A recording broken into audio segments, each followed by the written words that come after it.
ahoy!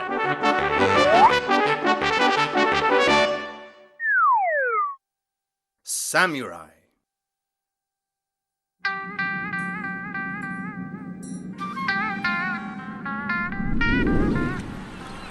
Japan is the empire of the rising sun.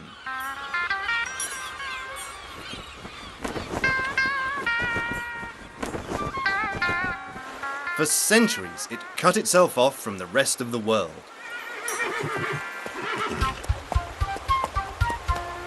There were hardly any commercial or political contacts with other countries. And its culture and traditions remained virtually unchanged. During this time, powerful barons called shogun divided the country up between them.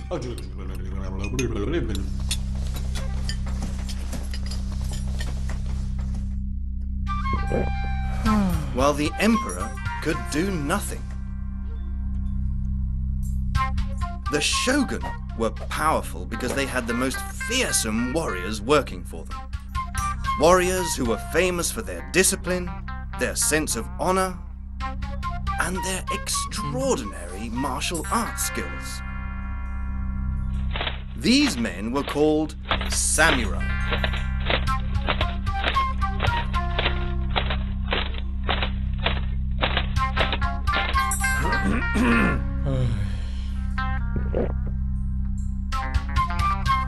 The word samurai means servant.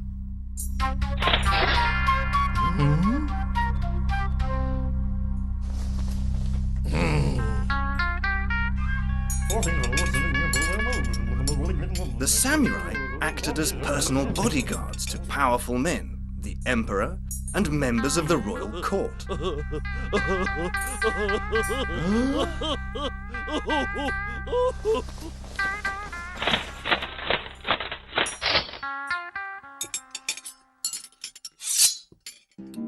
They were armed with a sword called a ketama, and wore their hair long, tied back in a ponytail. For a samurai, honor was more important than life itself.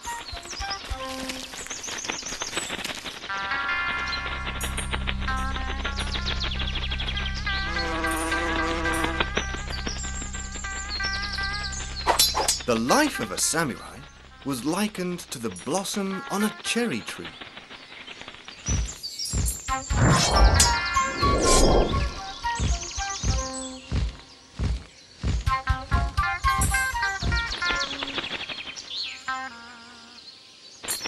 Beautiful, but very short.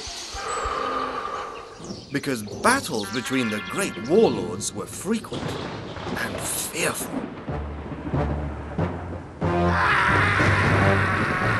Warriors wore metal and bamboo armor and horrible masks.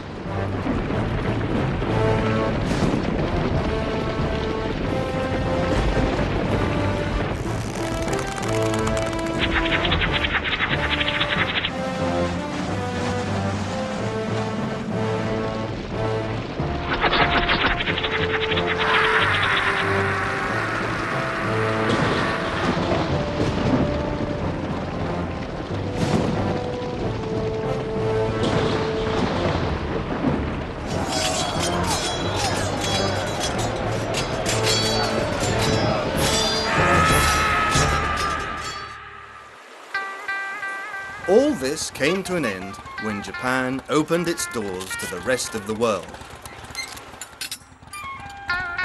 The samurai disappeared, but their spirit has lived on in modern Japanese culture, which has inherited their sense of discipline and honor.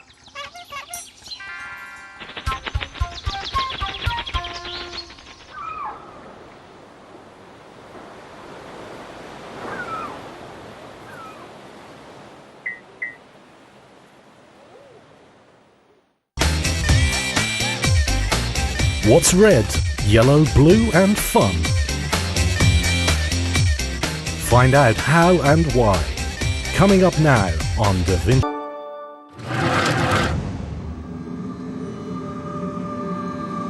When water is in the sky, you could imagine it like a pure spirit. Then, when it falls in the form of rain or snow, it connects the purity of the heavens with mountain peaks.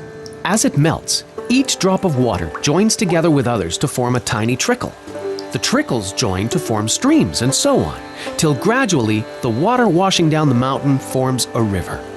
This flow of pure water could run through valleys and plains for thousands of kilometers before eventually reaching the sea. When pure water washes down from the mountains and forms a large and constantly flowing river, the lands it travels through become fertile and easy to farm. This is why nearly all of the great ancient civilizations began in areas which were fed by a great river.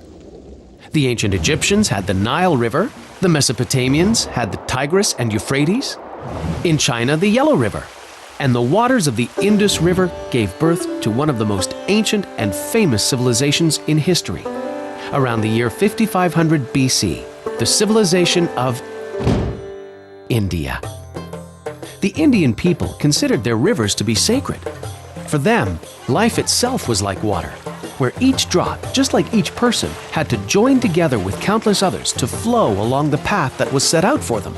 Everyone had a set destiny, whether they would live in one place or another, have sickness or health, or be destined to have crazy hair. What do you mean, Peepo? You have crazy hair? Ah, yes, I see. Well, destiny is sort of like that. You see, in ancient India, accepting the destiny that was drawn out for you before you were born was like accepting the laws of nature. Fighting your destiny meant losing the opportunity to be reborn as something better in the next life.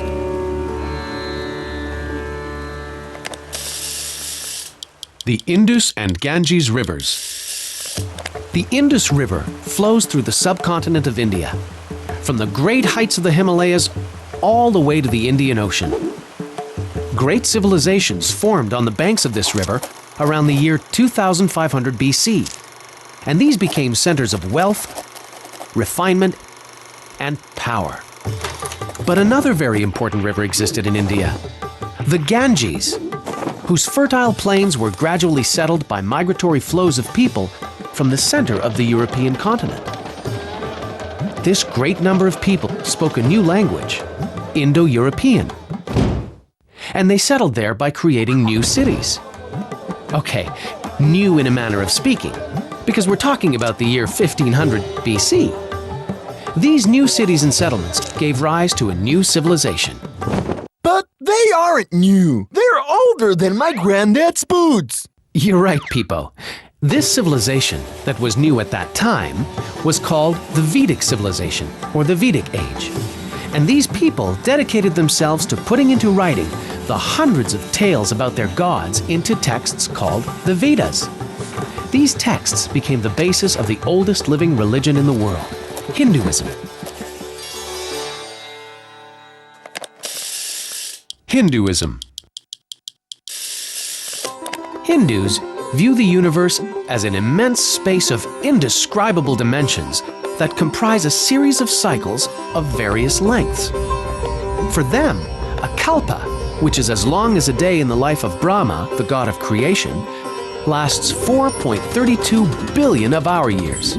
Wow, that's over 1 billion years between breakfast and lunch. It's also a lot of time for things to happen. You see, Hinduism and its traditions are so rich that there is no one work that can hold all the stories and teachings it comprises.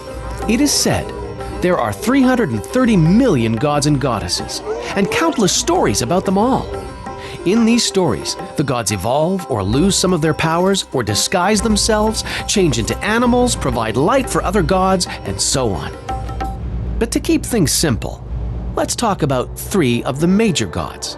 First, we have Brahma, the god of creation, traditionally depicted as having 4 heads and 4 arms. Then there's Shiva, who is often depicted as having 3 eyes. Shiva represents destruction and transformation, and many other things. He's the master of yoga, bestows mercy and compassion, and is associated with music and dance and more. But back to Brahma for a moment. Some traditions teach that Brahma did not have a mother, but was born at the beginning of the universe, in a lotus blossom on the navel of another god. This god is in charge of maintaining the vast cosmos and keeping everything in its place. This god's name is Vishnu.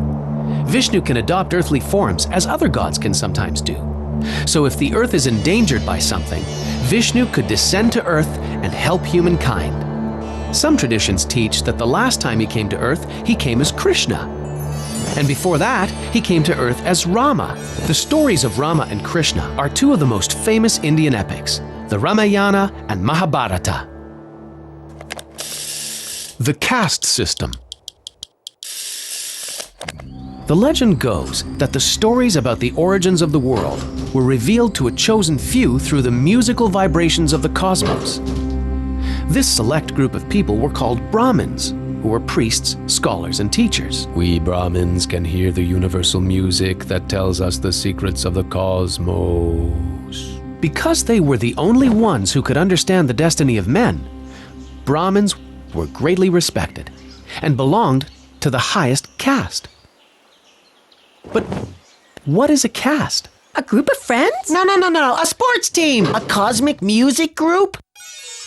Good guesses, but that's not right.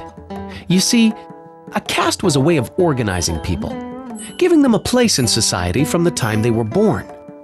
Each child belonged to the caste in which they were born, and they usually had to fulfill this role for the rest of their lives. If a child was born into a family of Brahmins, the child would become a priest and would have many privileges. But he could usually never become, say, a warrior, which were the second most important caste. The Kshatriya. Rulers were also part of this caste. The warriors were strong and brave, but they would usually never be anything but warriors. They couldn't even marry a girl from another caste. In fact, they couldn't even talk to her. Oh!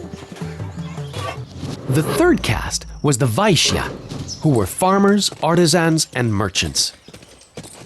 And finally, there were the servants, called Sudras. But if you think being a servant was the worst job, then you're wrong. There were people even lower than the servants, called Dalits. Dalits, formerly called untouchables, were people who did not belong to any caste and usually had to do the worst jobs. Dalits couldn't drink from the same sources of water as other people, and people could never touch them, or even their shadows. If this happened, the person would become contaminated and had to be purified. Being a Dalit was definitely a hard life. Let's dig a little deeper with our time compass and find out how societies were organized in other parts of the world. In ancient Egypt, for example, the pharaoh was at the top spot of society. Just like a Brahmin in India, a pharaoh was thought to be divine. Under the pharaohs were the priests, who were in charge of serving the gods.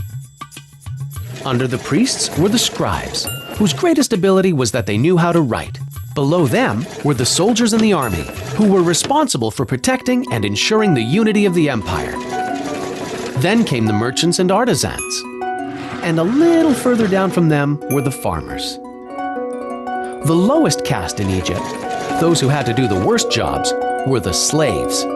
Ah, just like the Dalits in India. Similar, but not the same. Firstly, the Dalits in India did not belong to any caste, which means they weren't even considered to be members of society, and did not have any rights. Secondly, in India, when somebody was born in a caste, they had no other option but stay in that role for their whole life. In ancient Egypt, however, the system was not as strict. For example, there were merchants who married peasants, and even the poorest people had rights. In fact, if they managed to save enough money, they could buy their own lands and improve their lot in society. Coming up in the next episode, India Part 2. In the year 563 BC, a man brought a new perspective to things in India. And his ideas helped many people who were suffering under the caste system. This man was called Siddhartha Gautama, but in time, he came to be known as Buddha. The young Siddhartha was the main heir to a small kingdom. His father loved him greatly and did not want it. The young prince was isolated in a wonderful palace, surrounded by various pleasures, servants, and delightful music. In this way, his father tried to hide aging, sickness, and death from him.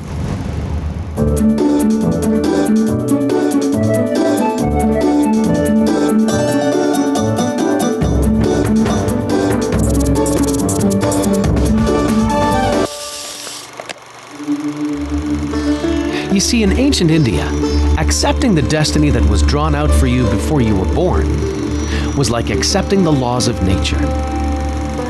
Fighting your destiny meant losing the opportunity to be reborn as something better in the next life.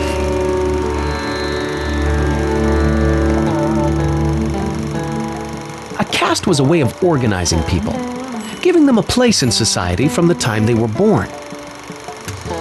Each child belonged to the caste in which they were born, and they usually had to fulfill this role for the rest of their lives.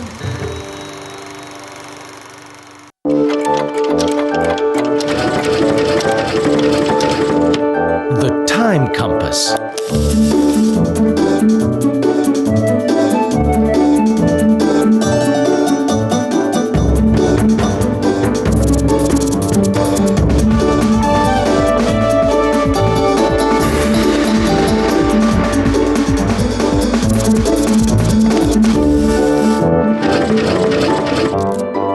India, Part 2. The caste system that existed in India was very strict. If you were born in a caste, you usually stayed there. And people in lower castes had much harder lives than those above. So why did the Indian people believe that people could suffer such different destinies based only on what family a child was born into? The reason was that, to Indian people, life isn't something that just happens once. When a person died, the belief was that they came back to live a new life. And when they died in that life, they were reincarnated again into the next life. And when that person died, well, you get the idea. Each time, their soul was born again in a new body to live a new life, and the cycle continued. But who and what they were reborn as followed the law of karma. A person's karma is sort of like carrying a backpack around with a person's soul. Each time the person did something bad, it was like placing heavy rocks in the bag. Every action a person did